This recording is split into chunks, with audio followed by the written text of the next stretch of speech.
Que Calais inaugure son dragon géant ce week-end et cette inauguration est accompagnée d'un arrêté municipal scandaleux qui vise à éloigner les migrants et les bénévoles du centre-ville pour éviter qu'il y ait des troubles à l'ordre public.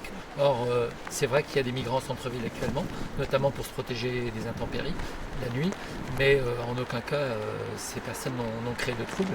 Et on pense que Mme Bouchard a loupé un virage là. Elle aurait pu au contraire inviter tout le monde, y compris les migrants, à venir célébrer ce dragon qui va devenir un peu une image de Calais au lieu de les chasser.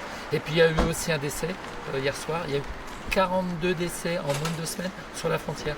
Un décès encore hier de quelqu'un, c'est très symbolique, qui est mort asphyxié dans sa tente en essayant de se réchauffer avec un feu. Le rassemblement, c'est une chose. Derrière tout ça, qu'est-ce qui peut se passer pour vous Madame Bouchard n'est peut-être pas informée qu'il y a ce rassemblement ce matin. Vous avez pu discuter avec elle autour de cette interdiction de distribution des repas?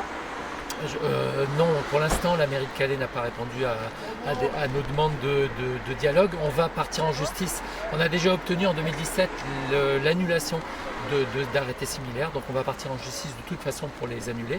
Et en tout cas, nous, on continue nos distributions parce qu'on travaille pour les sans-abri calaisiens, pas seulement migrants d'ailleurs. Et en cette période hivernale, au début d'hiver, c'est particulièrement important pour la survie des personnes. Donc, de toute façon, nous, on continuera notre travail, même si on va essayer d'éviter des verbalisations. Il y a déjà eu des bénévoles qui ont été verbalisés. On va essayer un petit peu de contourner la difficulté de façon à éviter d'être verbalisé par la police. La population actuellement, vous disiez, est plutôt en centre-ville. On arrive à quantifier actuellement le nombre de personnes? Il y a 300 à 500 migrants actuellement à Calais, peut-être plus autour de 300, parce qu'à cause des intempéries, certains sont partis se mettre à l'abri ailleurs. Il y a plusieurs dizaines de personnes qui viennent en centre-ville pour s'abriter de la pluie dans des halls de bâtiments, des entrées d'immeubles et des choses comme ça. Il y a aussi des gens qui arrivent tous les jours à la gare, des mineurs notamment. Donc nos équipes de bénévoles tournent de toute façon pour les prendre en charge. On distribue des couvertures, des repas, c'est indispensable. Et c'est vraiment